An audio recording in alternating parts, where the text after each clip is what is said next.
Get ready for your daily dose of marketing strategies and tactics from entrepreneurs with the guile and experience to help you find success in any marketing capacity. You're listening to Marketing School with your instructors, Neil Patel and Eric Su. Welcome to another episode of Marketing School. I'm Eric Su. And I'm Neil Patel.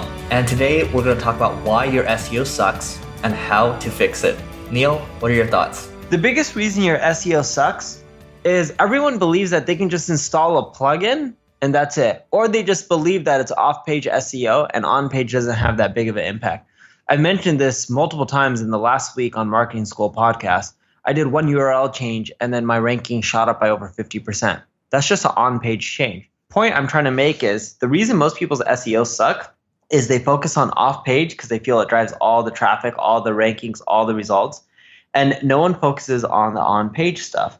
So I think what actually would be really good for this podcast is we teach them some of the cool on-page stuff, even if it's simple, that they could be doing. Want to start off, Eric?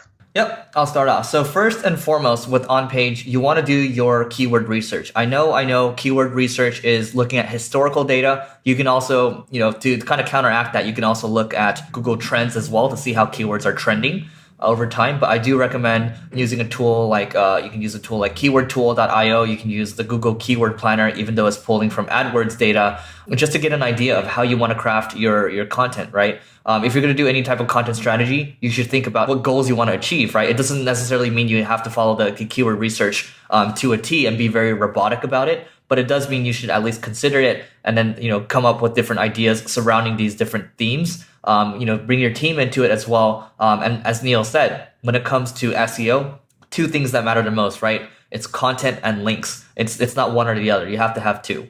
Yeah, another thing to consider is no following a lot of your external links that aren't relevant. I see some blogs and websites linking out like 50,000 times. The last thing you want to do is be seen as a directory. If that link really helps benefit the user and they need to go take that action to get better results or get better whatever you're trying to teach them or sell them, etc., then that's fine. Make that link a pass-through. If that article, that reference isn't necessarily where the customer or their visitor has to click through and read that site or go to that webpage, no follow that link. In essence, if someone has to take action and go somewhere and it's pretty much a necessity for them to do so based on the content, the products, the services that you're talking about, then fine. Link to them, make it a do follow. The link isn't necessary, then make sure you no follow it. And the other thing when it comes to SEO is, most people think that it's kind of a one-time deal. You get the technical portion right, you get a content strategy right, and then that's it. But really, SEO is an ongoing thing. So you have to think about, okay, you have to constantly look ahead, look around your industry, your niche, and think about, okay, what content can I produce to stand out from the crowd? So for example, if you're in the marketing niche, it's an echo chamber, right? A lot of people are repeating the same things over and over. What can you do to stand out? What can you do differently, right? For example, Neil's got a lot of data-driven posts that are pulling from different APIs. We're talking a couple 100,000 or a couple million data points. That's how you can stand out, right? You have something that's unique, and that's going to be able to drive links. But you have to be very deliberate in how you think about things. If you're just kind of going through the motion, and I've certainly been guilty of that in the past. If you're just going through the motion, there's really no reason for people to pay attention to you. So you have to be thinking that it's an ongoing thing. You have to be willing to invest. It's not just, we'll pay, 5-10 grand for a technical audit, get some links, and then we're done, and SEO doesn't work for us. It's ongoing. You have to be willing to invest. And also, you have to be very patient at the same time. Even though like most agencies, like for example, some people will come to us and they'll say, we're looking for link building. How long does it take? We'll say anywhere from 6 to 12 months. But honestly, we have to think about it. Like, Neil, myself, people are just impatient. We want to see results quickly. And it's difficult to invest. We're talking, 5-6 figures a month when it comes to link building because it's a lot of chunk of change and it's a long time to wait. But you have to be patient. All good things come to people that wait. Take all of your most popular pages or the most 5 or 10 most popular pages, pick them, right? Link to them within your sidebar or the bottom section of your website on almost all the pages. Over time, within a 3 to 6 month period, you'll notice that they'll all start ranking higher, but you got to link to them more frequently, pass more juice, pass more flow. It's really simple. Again, most people don't do this. Right. And one thing we talked about is how to rank 0 when it comes to SEO. I highly recommend Googling that very phrase, how to rank 0 in SEO. This basically means that you're getting featured in that snippet that rises above everything else. The click-through rate is extremely high. There's been some good case studies around it. When it comes to ranking 0, the high level is, you might have an H1 tag and a snippet of text right below it. That's very informative and it's to the point. It's not overloading. And then that way that snippet can be pulled into Google. And then that way, you're going to be driving a lot more traffic that way. Now, some of you might be thinking, well, people read my snippet in the Google search result page, they're not going to click through. But the reality is they actually do click through. And you can see using tools like SEMrush or tools like Ahrefs, if you are actually in that little rank 0 snippet.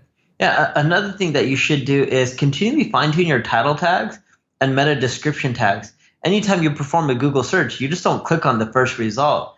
Yeah, you may think you do, but a lot of times you're actually reading the title and the description before you're clicking through because a lot of the results won't be relevant to what you're looking for. So optimize them, make them persuasive.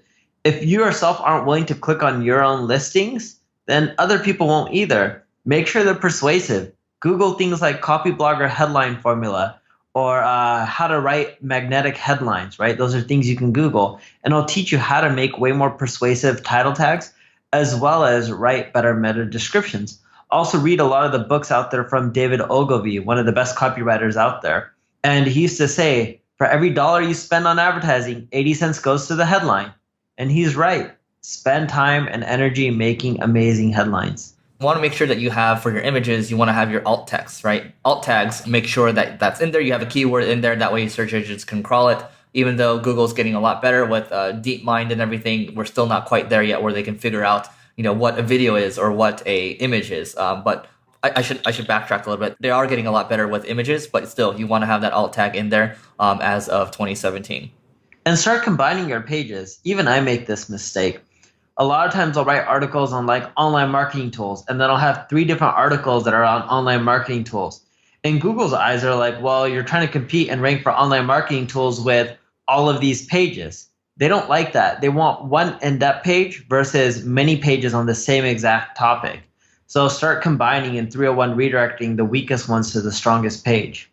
There's a strategy called the hub and spoke strategy. If you Google hub and spoke content strategy, you're going to find somebody's URL. His name is jimmydaly.com, I think. Basically, the idea behind this is that you have one hub page, which can be your main page. Let's use Neil's advanced content marketing guide, for example. Has a lot of chapters. Let's say he has 12 chapters, right? Well, you start with one. The first page is kind of the introduction page, and it links to all, let's say it links to 12 other pages, right? The other chapters. That is known as the hub page. And then your other pages, these other chapters, they're internally linking to secondary pages, like, what's next, or you can go back one page, but they're all internally linking to each other. So you have a hub and spoke, and they're also linking back to the main page, the hub. And then you're building this one resource page, and it's becoming more powerful because Google likes to see that one intro page, and then you have a whole other pages backing it up. And then they're all kind of internally linking to each other. But definitely check that post out because it goes into a lot more detail there, and you're going to see what we mean. But a good example would be Neil's guides, and you can also look Google, conversion rate optimization. Qualaroo ranks number 1 for conversion rate optimization. It's because they have a hub and spoke page, and you'll see what I mean. That's pretty much it on my end. Anything else on yours, Eric? Nope, that's it. We'll see you in tomorrow's episode.